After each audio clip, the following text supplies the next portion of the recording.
Hello friends, आप सभी का स्वागत है आपके अपने यूट्यूब चैनल धरनी एजुकेशन में।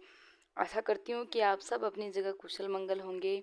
देखिए दोस्तों, काफ़ी दिन हो गए अपनी क्लास जो है नहीं ले पा रही थी मैं आपकी क्लास। देखिए आज आपके जो है एमसीक्यू की 7 नंबर क्लास रहने वाली है दोस्तों। 7 नंबर क्लास में देखिए हिंदी साहित्य की 7 नंबर एमसीक्यूज़ की क्लास रहने वाली है। ये जो क्लास है आपके जितने भी आपके मतलब एग्ज़ाम हैं हिंदी साहित्य या हिंदी से रिलेटेड, जो कि RPSC first grade second grade assistant professor DSSP में, जैसे आपके यूपी पुलिस के अंदर भी साहित्य हैं, टीजीटी पीजीटी, और भी आप नीट जीआरएफ ये ले लो, सबके अंदर आपके साहित्य हैं। और साहित्य में जो भी आपके कॉमन साहित्य सब इसमें जो है आपके आएगा दोस्तों। तो आप सभी लोग इस क्लास को देख सकते हैं। तो देखिए दोस्तों, चलते हैं अपन आपके क्वेश्चनों की तरफ। तो देखिए आगे आपके सामने आपका पहला क्वेश्चन है दोस्तों। आपका पहला क्वेश्चन है, मराठी भाषा में अभंग किस संत ने लिखे? क्या है दोस्तों, मराठी भाषा में अभंग किस संत ने लिखे? मोस्ट जो है आपकी क्वेश्चन हो जाएगा दोस्तों, क्योंकि ये बहुत बार अनगिनत बार एग्जाम में पूछा गया है और इम्पोर्टेंट क्वेश्चन है दोस्तों। तो फटाफट से आंसर दे दीजिए दोस्तों कि मराठी भाषा में अभंगों की रचना किस संत ने की है। देखिए इसमें ए ऑप्शन आपके कबीरदास, बी है नामदेव, सी है रविदास, डी है गुरु नानक जी। फटाफट आंसर दे दीजिए दोस्तों। देखिए दोस्तों, अगर अपन अभंग की बात करें तो मराठी भाषा में अभंग अभंग का अर्थ होता है जो आपके गे शैली में, जो आपके मराठी भाषा में जो आपके गीत लिखे जाते हैं। क्या लिखे जाते हैं दोस्तों? मराठी शैली के अंदर गीतों का संकलन क्या कहलाता है? अभंग। मराठी शैली में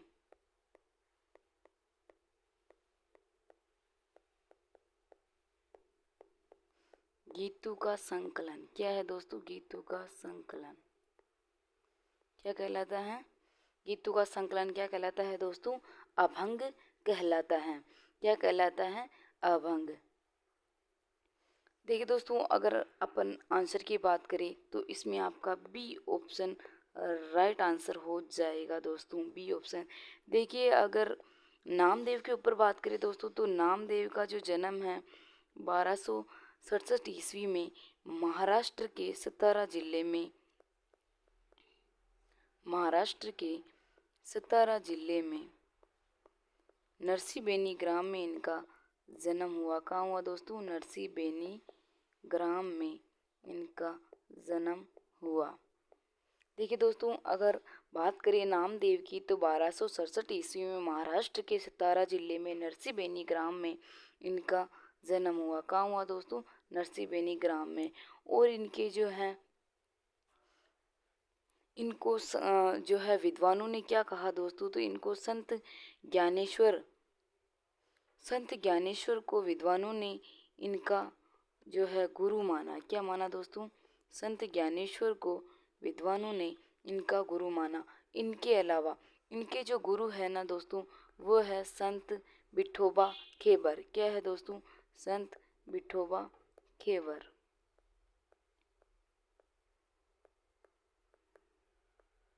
क्या है दोस्तों?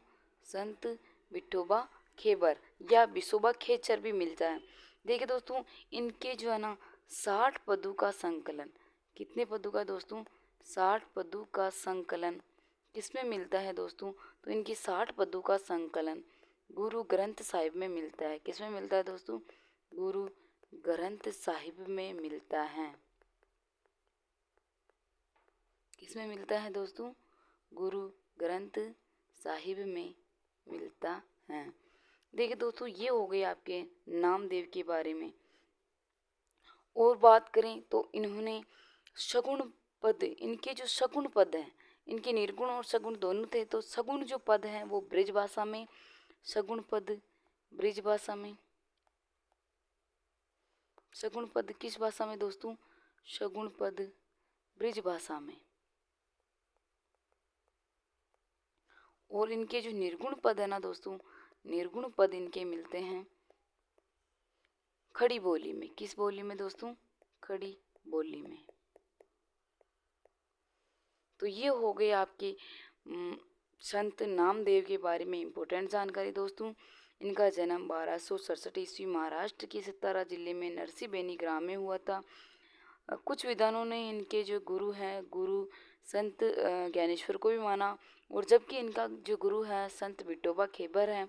और इनके जो सगुण पद है वो ब्रिज भाषा में, और निर्गुण जो पद है इनकी खड़ी बोली में मिलते हैं। इनके 60 पदों का संकलन गुरु ग्रंथ साहिब में मिलते हैं। और मराठी शैली में गीतों का संकलन क्या कहलाता है दोस्तों? अभंग कहलाता है। और इसका भी जो है राइट आंसर हो जाएगा। मराठी भाषा में अभंग किस संत ने लिखे? तो नामदेव ने लिखे। चलते हैं दोस्तों अगले क्वेश्चन की तरफ।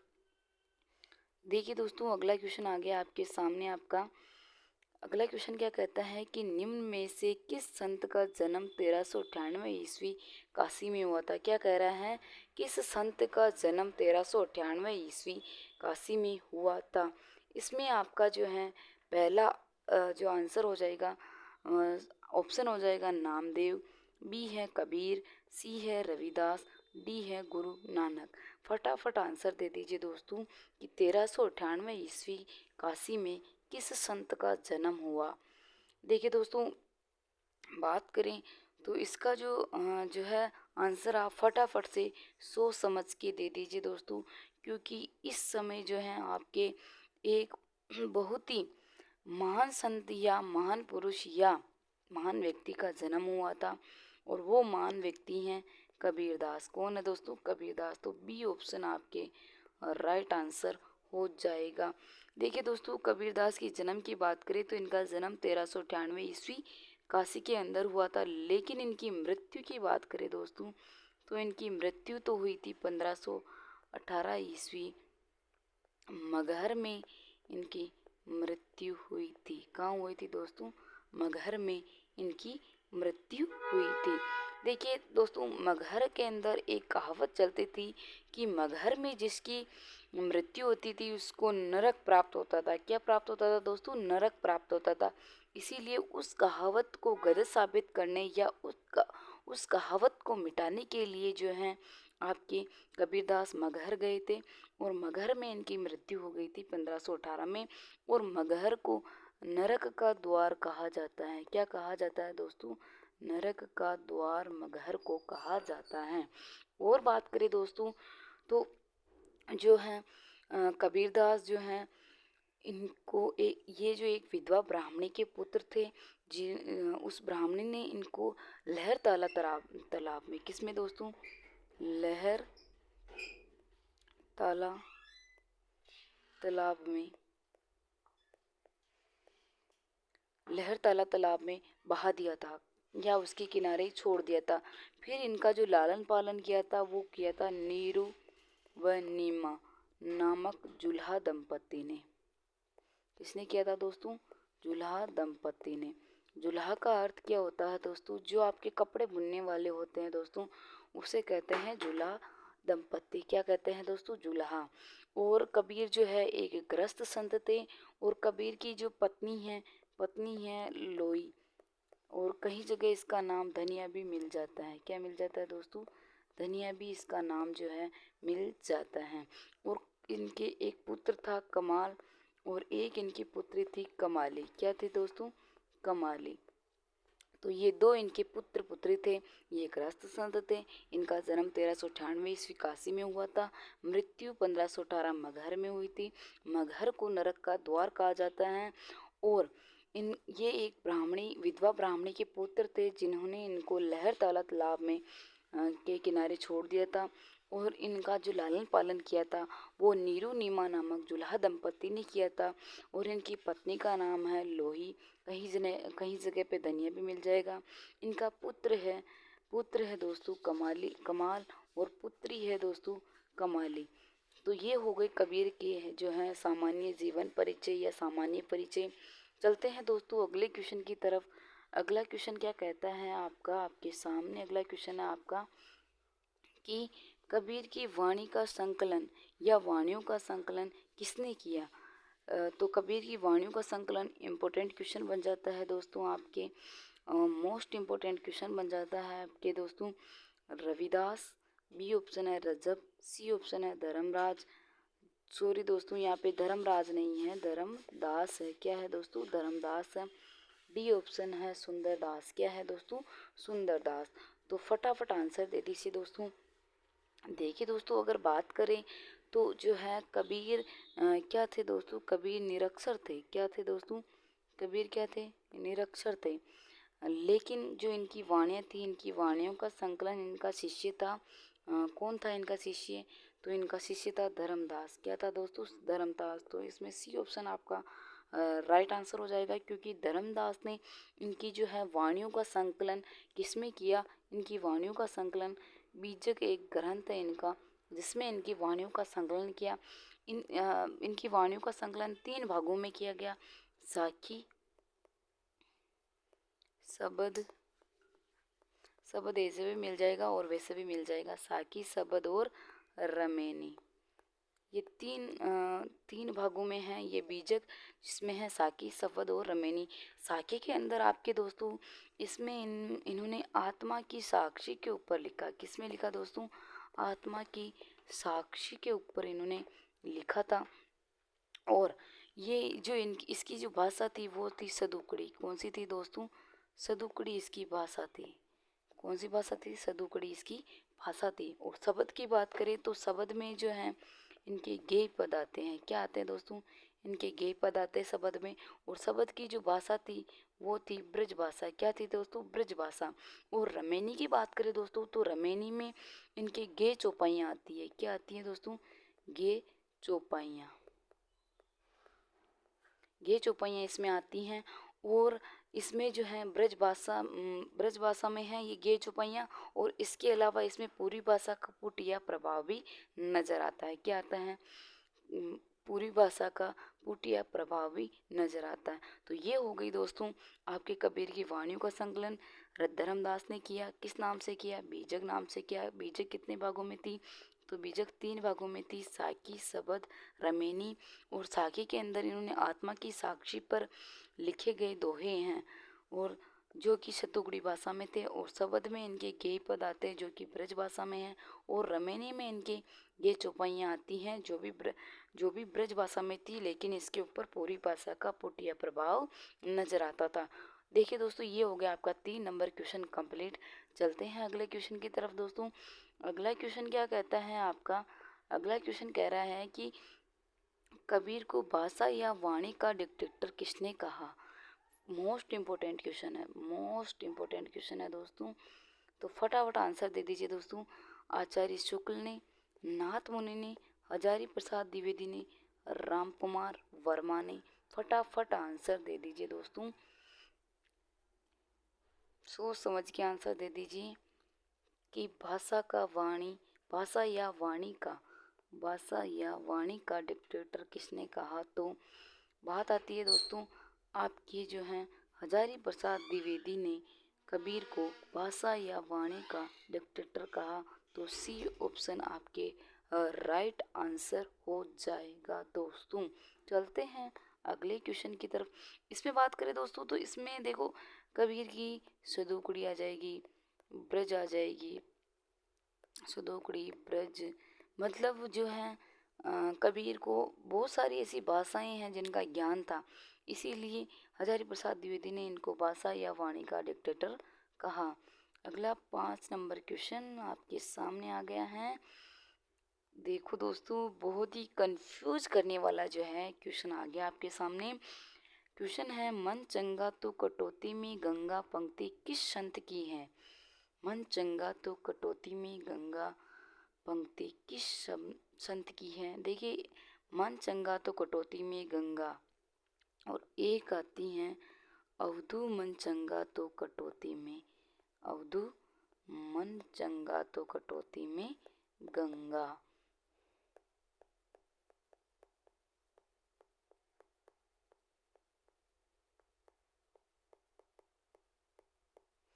फटाफट आंसर दे दीजिए दोस्तों। एक आती है अवधू मन चंगा तो कटौती में गंगा। बहुत ही जो है कंफ्यूज करने वाला हैं और कंफ्यूज इसमें एक शब्द का अंतर है। बाकी दोस्तों अवधू अवधू एकमात्र शब्द है जो आपको कंफ्यूज करेगा। तो फटाफट आंसर दे दीजिए दोस्तों। देखिए दोस्तों, अगर इस पंक्ति की बात करें तो इस पंक्ति का राइट आंसर हो जाएगा आपके सी। क्या हो जाएगा? सी। क्योंकि रैदास की जो है पंक्ति है, रैदास का ही पूरा नाम रविदास है, तो कंफ्यूज नहीं होना है। रैदास भी हो जाएगा, रविदास भी हो जाएगा।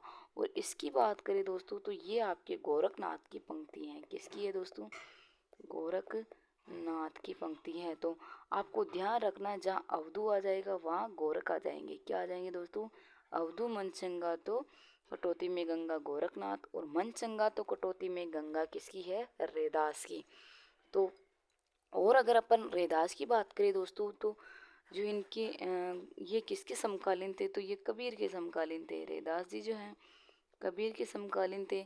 और जब मैंने रामानंद पढ़ाए थे तब मैंने आपको बता दिया कि रामानंद के शिष्य में आपके आ जाएंगे रैदास जी, है ना।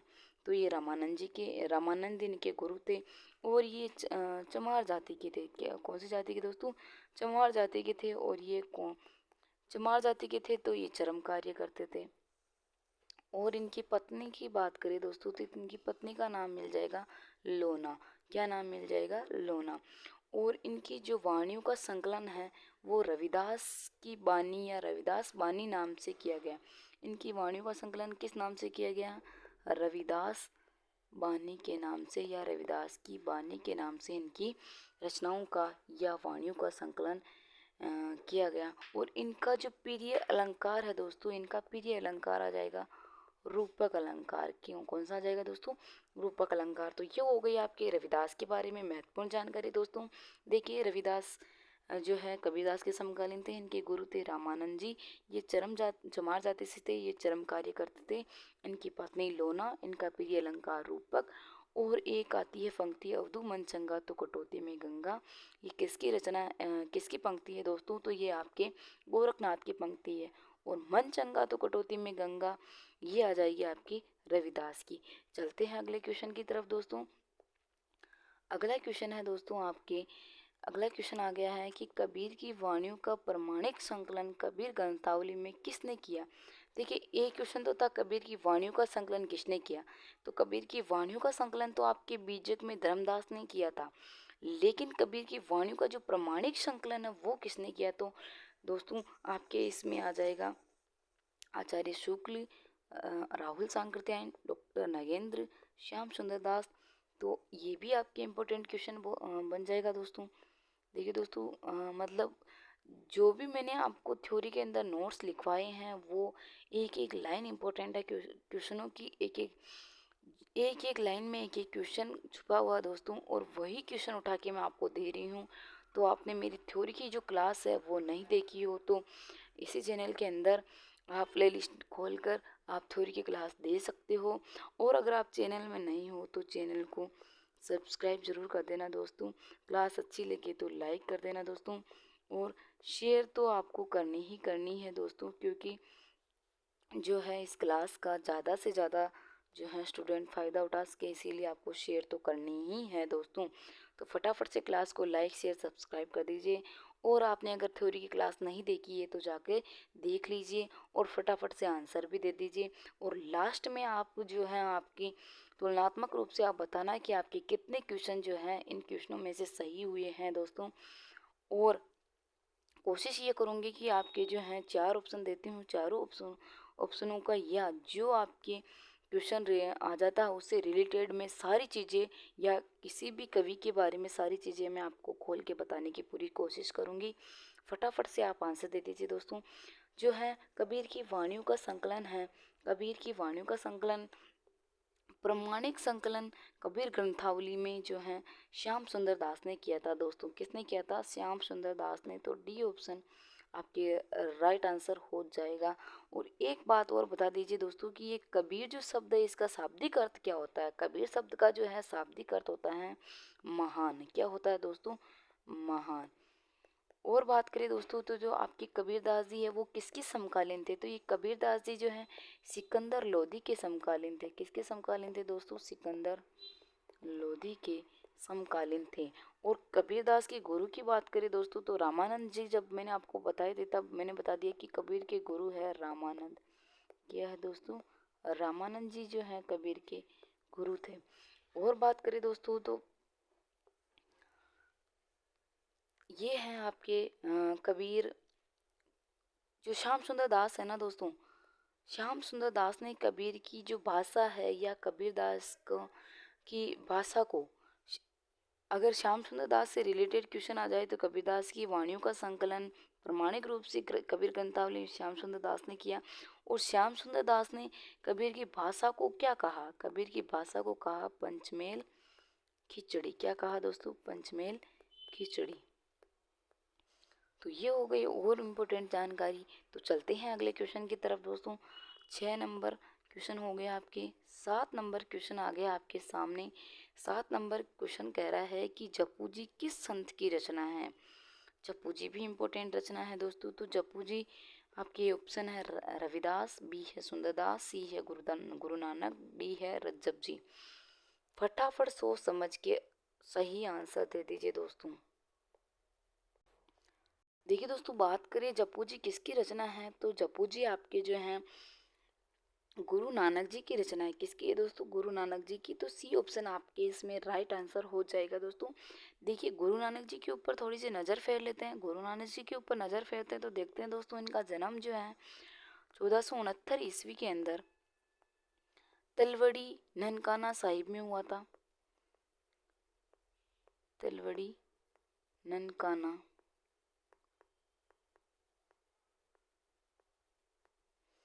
तलवड़ी ननकाना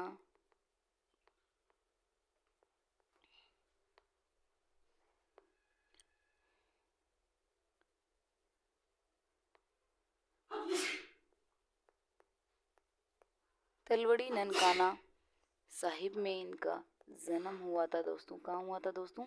1469 ईस्वी में तलवड़ी ननकाना साहिब में इनका जन्म हुआ। और बात करें दोस्तों तो इनके 2 पुत्र थे, श्रीचंद और लालचंद। क्या थे दोस्तों? श्रीचंद और दूसरा था लाल चंद। तो ये 2 इनके पुत्र थे दोस्तों। और बात करें दोस्तों तो ये जो श्रीचंद है इन्होंने उदासी संप्रदाय की स्थापना की। कौन से संप्रदाय की दोस्तों? उदासी संप्रदाय की स्थापना की। और बात करें दोस्तों तो जो है जप्पू जी की जो रचना है ना दोस्तों, ये सॉरी गुरु नानक जी की जो रचना है जप्पू जी, इसके अंदर जो है इसका जो है ना प्रत्येक सिख, क्या दोस्तों? प्रत्येक सिख प्रातः काल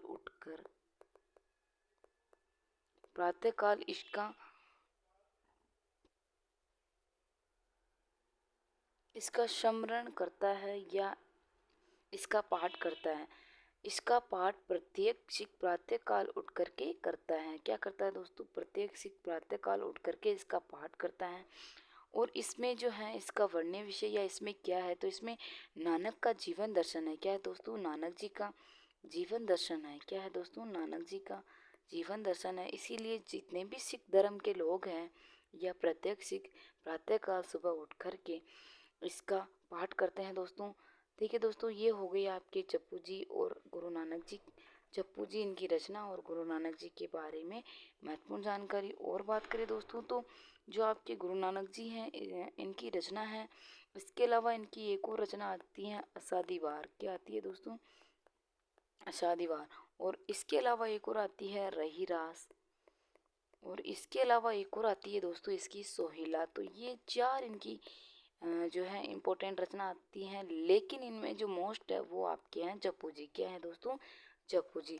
और बात करें दोस्तों जो आपके गुरु नानक जी ना, इनकी प्रसिद्ध पंक्ति कौन सी है तो इनकी एक प्रसिद्ध पंक्ति आती है, जो नर दुख में जो नर दुख में दुखी नहीं होत, या जो नर दुख में दुख नहीं मानत। क्या है दोस्तों? जो नर दुख में दुख नहीं मानत। क्या है दोस्तों? दुख नहीं मानत। ये इनकी प्रसिद्ध पंक्ति आती है कि जो नर या जो लोग दुख को दुख नहीं मानते हैं, ये इनकी पंक्ति आती हैं। चलते हैं अगले क्वेश्चन की तरफ। अगला क्वेश्चन आ गया है दोस्तों, सिखों के सबसे प्रसिद्ध यह सिखों के सबसे प्रसिद्ध सिख कवि है। यह सिखों में सबसे प्रसिद्ध सिख क्या है दोस्तों? सिखों में सबसे प्रसिद्ध कवि या सिख कवि हैं। तो फटाफट आंसर दे दीजिए दोस्तों। जो है गुरु अर्जुन देव आपके जो हैं बहुत ही प्रसिद्ध सिख कवि है। तो बी ऑप्शन आपके इसमें राइट आंसर हो जाएगा दोस्तों। और बात करें गुरु अर्जुन देव के बारे में तो दोस्तों इनकी दो रचनाएं आती हैं, एक तो 52 अखरी और एक सुखमणि। 52 अखरी और सुखमणि, ये दो इनकी रचनाएं आती है दोस्तों। जो 52 अखरी और सुखमणि, ये दो इनकी रचनाएं आती है दोस्तों। तो आपके सिखों में सबसे प्रसिद्ध सिख कवि कौन हो गए दोस्तों? गुरु अर्जुन देव। और गुरु अर्जुन देव की दो रचनाएं आती है, 52 अखरी और सुखमणि। चलते हैं अगले क्वेश्चन की तरफ दोस्तों। अगला क्वेश्चन क्या कह रहा है आपका? अगला क्वेश्चन कह रहा है दोस्तों कि दादू दयाल जी के संप्रदाय की प्रधान पीठ कहाँ स्थित है? दादू दयाल जी के जो है संप्रदाय की प्रधान पीठ कहाँ पर स्थित है दोस्तों? जयपुर सांगानेर, जयपुर नरेना, भरेना जयपुर, कल्याणपुर। सोच समझ के आंसर दे दीजिए दोस्तों। देखिए दोस्तों, बात करें तो जो है प्रधान पीठ तो आपके जयपुर नारायणा जयपुर या नारायणा जयपुर के अंदर हैं। बी ऑप्शन आपके इसमें राइट आंसर हो जाएगा दोस्तों। और बात करें दोस्तों दादू दयाल जी के बारे में तो दादू दयाल जी का जो जन्म है, दादू दयाल जी के ऊपर बात करें दोस्तों तो दादू दयाल जी का जन्म 1544 ईस्वी में गुजरात के अहमदाबाद में या गुजरात में अहमदाबाद में हुआ था, है ना दोस्तों। और बात करें दोस्तों तो ये भी एक विधवा ब्राह्मणी दुनिया के पुत्र थे जिन्होंने इनको साबरमती आश्रम में साबरमती नदी में बहा दिया था। कौन सी नदी में दोस्तों? साबरमती नदी में बहा दिया था दादू दयाल जी को। ये विधवा ब्राह्मणी के पुत्र थे। तब इनके जो है लालन पालन एक ब्राह्मण ने किया था। और इनका जो बचपन का नाम मिलता है ना दोस्तों, इनका बचपन का नाम मिलता है दाऊद। क्या मिलता है दोस्तों? दाऊद।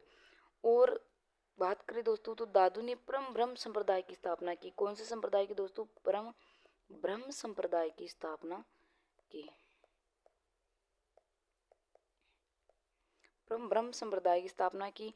और इनका जो है ना, इनके संप्रदाय में 52 सिद्ध पीठ थी। कितने सिद्ध पीठ थी दोस्तों? तो इनके जो है संप्रदाय में 52 सिद्ध पीठ थी, जिनमें से 4 राजस्थान में थी। 4 राजस्थान में जयपुर नरेना, जयपुर नरेना, जयपुर बरेना, कल्याणपुर और एक थी सांबर। तो थी नरेना, बरेना, कल्याणपुर और सांबर। ये 4 इनकी जो है सिद्ध पीठ आपके अपने राजस्थान में थी। और इनकी जो भाषा थी ना, वो अरबी फारसी मिश्रित खड़ी बोली ब्रज थी। क्या थी दोस्तों? अरबी फारसी मिश्रित खड़ी बोली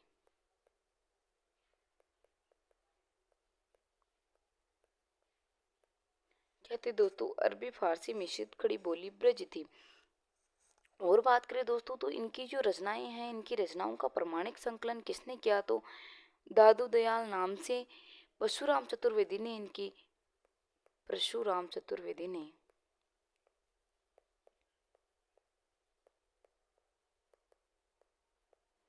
चतुर्वेदी ने इनकी प्रमाणिक जो इनकी रचनाओं का है प्रमाणिक संकलन किया। और जबकि इनकी जो रचनाओं का संकलन है, जो इनकी रचनाएं हैं दादू दयाल जी की, उनकी रचनाओं का संकलन हरडे वाणी के नाम से संत दास तथा जगन्नाथ दास ने किया था। किसने किया था दोस्तों? संत जगन्नाथ दास ने किया था। किसमें किया था? तो हरडे वाणी के नाम से किया था। और देखिए दोस्तों, बात करें तो दादू दयाल जी की जो स्वयं की जो रचना थी, वो थी अंगवधु, जिससे इनके शिष्य रजब ने पूरा किया था। किसने पूरा किया था दोस्तों? इनके शिष्य रजब ने पूरा किया था। तो ये होगी दादू दयाल जी के बारे में सामान्य जानकारी, यह पूरी तरीके की जानकारी दोस्तों। और बात करें तो इनका जो सत्संग स्थल है दोस्तों, उसको कहा जाता था अलग दरीबा। क्या कहा जाता था दोस्तों? अलग दरीबा। और इनकी प्रधान पीठ कहाँ पे है? तो जयपुर नरेना में इनकी प्रधान पीठ है।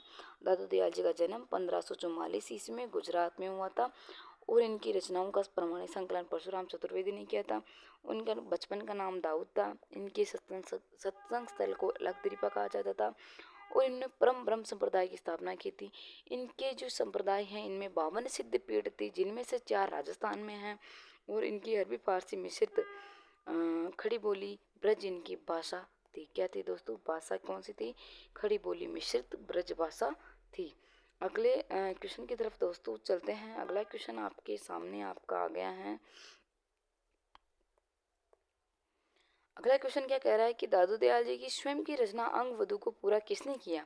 तो दोस्तों मैंने अभी जस्ट आपको इससे अगले वाले क्वेश्चन में आपको बताया था। तो इसमें आपके ऑप्शन है सुंदरदास जी, रजब जी, मलुकदास जी, धर्मदास जी। तो दोस्तों मैंने जस्ट अगले वाले क्वेश्चन में बताया था कि जो इनकी स्वयं की रचना है अंगवधु, कौन सी रचना है दोस्तों? अंगवधु इनकी स्वयं की रचना है, जिसका जो है जिसको पूरा किसने किया? तो इसको पूरा रजब जी ने किया था। किसने किया था दोस्तों? रजब जी ने। तो इसका बी ऑप्शन आपके राइट आंसर हो जाएगा दोस्तों। क्या हो जाएगा दोस्तों? बी ऑप्शन आपके राइट आंसर हो जाएगा। तो ये हो गई दोस्तों आपके जो हैं कि आज की साहित्य की क्लास, और क्लास को शेयर ज़रूर कर देना दोस्तों। मिलते हैं कल इसी क्लास में साहित्य में, और आप बता देना कि आपके से 10 में से 10 में से 10 किसके आए या कितना स्कोर जो है आपके बन रहा है दोस्तों। देखिए दोस्तों क्वेश्चन आपके मात्र 10 है, लेकिन इनमें से मैंने आपके 100 क्वेश्चन तो बना ही दिए होंगे दोस्तों। 100 क्वेश्चन तो आपके 10 में से 100 क्वेश्चन बना के चलती हूँ। मान लीजिए आपके 100 क्वेश्चन इस 10 क्वेश्चन के अंदर कंप्लीट करवा दिए दोस्तों मैंने। मिलते हैं कल इसी क्लास में, तब तक के लिए सभी को बहुत बहुत धन्यवाद।